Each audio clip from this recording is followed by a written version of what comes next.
Hello, Janice. I hope I'm saying that right from what I'm seeing here. My name's Taylor. I'm doing your discussion board reply here for week 5, I think we're in, which is kind of crazy.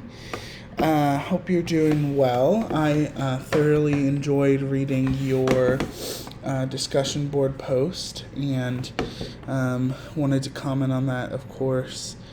I think what I loved, first of all, is just how honest and open you were about some things that you've gone through, of course. And I think I read a couple different people's, and I think why I gravitated towards yours a little bit more is that you just openly were like, during my times of pain, counseling is what got me through. And I think it's so important, even as mental health professionals, to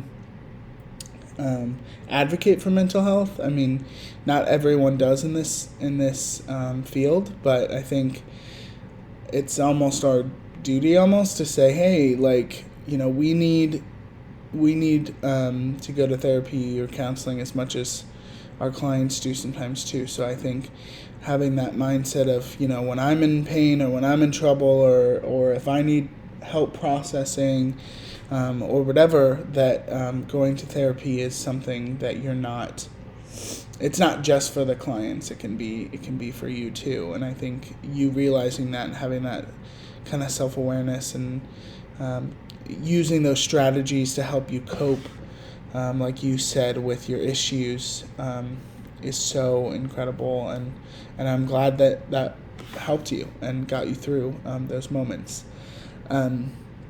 Of course, as a Christian, I definitely relate to leaning on the Lord and leaning on God, leaning on others. I think something that I have learned is really trying and emulating this and trying to do it a lot more is praying with people when it does seem like they are in distress, or even asking for prayer if you're in distress. I think a lot of the times people get uncomfortable with prayer, but I don't think it should be something that we should be uncomfortable about. I think it should just be natural.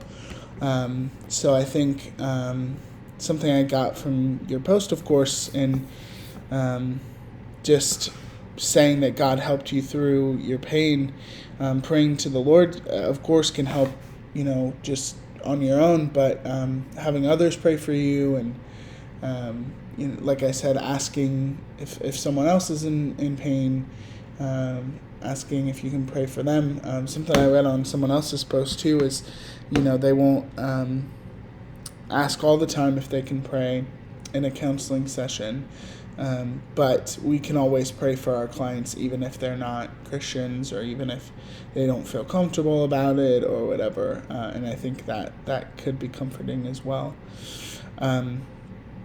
I loved, lastly, how you talked about your how you have had to establish emotional, healthy, and physical boundaries with a lot of people. I think boundaries are something that you don't really learn about or talk about at all growing up, as a kid, or you don't really understand what they are or how to place them, and it can be awkward and it can be messy. But I think something that I've learned in therapy, definitely, even with family, for instance, in my own personal life, setting up boundaries that help your emotional and mental health are just incredibly healthy and rewarding. And as long as